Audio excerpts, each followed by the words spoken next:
हाय, स्वागत आहे तुमचं माझ्या मराठी यूट्यूब चॅनलमध्ये. मी आहे तुमची हर्षदा. तर आज आम्ही गेलो होतो तुकाई देवीच्या दर्शनासाठी.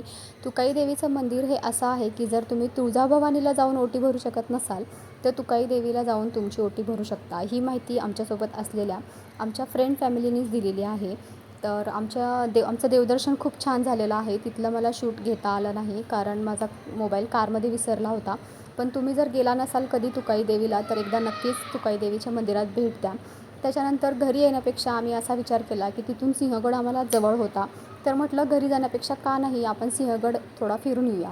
तर म्हटलं चला, पण आपल्यासोबत जर अशी एन्जॉय करणारी फॅमिली असेल तर आपण ठरवलेला एकच स्पॉट न करता त्याच्यासोबतचे 2-3 स्पॉट नक्कीच फिरून होतात. आणि का नाही आपण सोबतचे स्पॉट फिरावे, कारण पुन्हा आपलं त्या साईडला जाणं थोडं कमीच प्रमाणात होतं. म्हणून गेल्यासारखं आजूबाजूचे स्पॉट एन्जॉय केले तर त्या साईडचे स्पॉट फिरल्याचा आपल्याला आनंद मिळतो आणि थोडं समाधान देखील होतं. तर तुमच्यासोबत अशी एन्जॉय करणारी दुसरी फॅमिली आहे का, आणि त्यांच्यासोबत तुम्ही ट्रिपला जाता का, हे मला कमेंटमध्ये नक्की सांगा. तर आमच्यासोबत अशी फॅमिली आहे आणि ही त्यांच्यासोबतची आमची दुसरी ट्रिप आहे.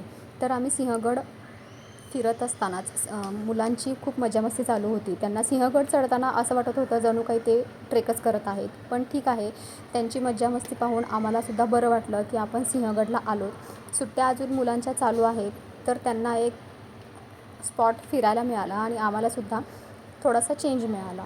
तर आज सिंहगडवरचं वातावरणसुद्धा खूप छान होतं. थोडंसं आभाळ होतं, ढग होते आणि रविवार असल्याकारणाने गर्दी तर होतीच, पण तरीसुद्धा वातावरण खूप छान होतं. सिंहगडला मी बरेचदा म्हणजे 2-4 वेळा आलेली आहे आणि शूट करण्याचं हे माझी पहिलीच वेळ आहे. आणि मला शूट करतानासुद्धा थोडा नवीन एक्सपिरियन्स मिळाला आणि मलासुद्धा काहीतरी नवीन शिकायला मिळालं. नंतर आम्ही वरती गेलो तर तिथे आहे तानाजी मालुसरे यांची समाधी. ती तर तुम्हाला माहीतच आहे. तर याच्यापुढे तुम्हाला काहीतरी इंटरेस्टिंग पाहायला मिळणार आहे.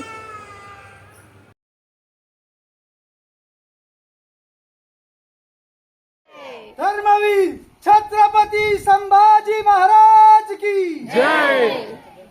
बोल बेटा। आस्ते कदम महाराज गणपती भूपती प्रजापती सुवर्ण रत्न श्रीपती अष्टप्रधान जागृत अष्टप्रधान वेष्टित या अलंकार मंडित शस्त्रास्त्र शास्त्र प्रारंगत राजनीती धुरंधर प्रौढ प्रताप पुरंदर क्षत्रिय कुलावतंस शिवासनाधीश्वर श्रीमंत श्री श्री श्री शिव शिवछत्रपती शिवाजी महाराज की जय। छत्रपती संभाजी महाराज की जय। हर हर महादेव। नमः पार्वती पते हर हर महादेव। तर हा होता आमचा राजवीर. त्याने तिथे शिवगर्जना म्हटली. तर ती शिवगर्जना सर्वांनी खूप मनापासून ऐकली. त्याच्यासोबत सर्वांनी फोटो सेशन केलं. त्याला खूप भरभरून प्रतिसाद दिला. आणि हेच ते संस्कार असतात जे आपण आपल्या मुलांना लहानपणीच दिले पाहिजेत. राजवीर अवघ्या 5 वर्षाचा असताना त्याने ती शिवगर्जना स्कूलच्या एका इव्हेंटसाठी लर्न केली होती. पण त्याला ती शिवगर्जना अजूनसुद्धा लर्न आहे. तर राजवीरच्या या शिवगर्जनेसाठी सर्वांनी एकदा लाईक करायचं आहे. आणि त्याची शिवगर्जना तुम्हाला कशी वाटली हे सुद्धा मला तुम्ही कमेंटमध्ये नक्की सांगा. आणि हे पहा, सिंहगडचं आजचं वातावरण खूप छान होतं. तर जितकंही मला शूट करता येईल तितकं मी शूट केलेलं आहे. आमचा गड एक्सप्लोअर करून झालेला आहे. खूप सारे फोटो आणि एन्जॉयमेंट झाल्यानंतर आम्ही आता पुन्हा निघालो आहोत. तर तुम्हाला माझा हा व्हिडिओ आवडला असल्यास लाईक करा, शेअर करा आणि सबस्क्राईब करा. भेटू पुन्हा नवीन एका व्हिडिओमध्ये. तोपर्यंत बाय.